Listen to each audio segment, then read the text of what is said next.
Oggi ci parleremo di un evento che ci vede tutti quanti coinvolti, la prossima beatificazione di una grande figura della terra trevigiana, quella di Giuseppe Toniolo.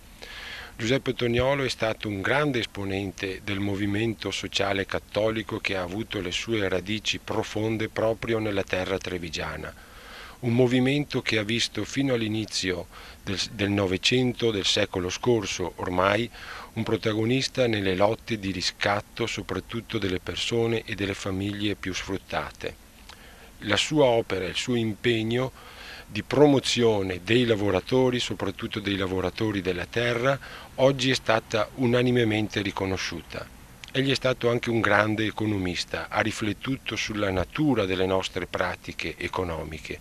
e aveva individuato in maniera veramente profetica nel movimento cooperativistico un movimento importante che avrebbe nello stesso tempo valorizzato le risorse delle persone, le potenzialità, l'inventività della persona, soprattutto della nostra comunità trevigiana, e nello stesso tempo avrebbe anche valorizzato l'apporto collettivo comunitario di tutti. Questo del pensiero cooperativo, pensiero economico cooperativo,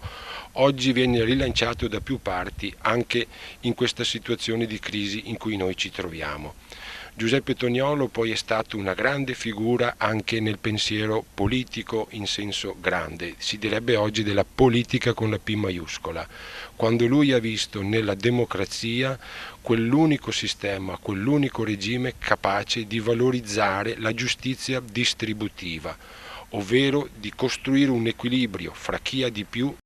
e tra chi ha di meno, poiché se qualcuno ha di meno è chiaro che tutti stiamo peggio, tutti stiamo più male. La sua idea era quella di un'economia della sussidiarietà, una sussidiarietà di cui appunto anche oggi si parla. Forse siamo ancora in difficoltà nel trovare le vie concrete per una realizzazione positiva di questa sussidiarietà. In ogni caso, la figura di Giuseppe Toniolo per noi è una figura che continua ad essere anche oggi di guida, di ispirazione per un maggiore impegno di rinnovamento, di valorizzazione delle nostre potenzialità territoriali e soprattutto di grande attenzione per chi è in maggiori difficoltà, chi ha le prese con difficoltà di lavoro, con difficoltà di gestione familiare e così via. Giuseppe Toniolo dunque è l'occasione affinché noi riscopriamo un rinnovato impegno per il bene comune come cardine della vita democratica.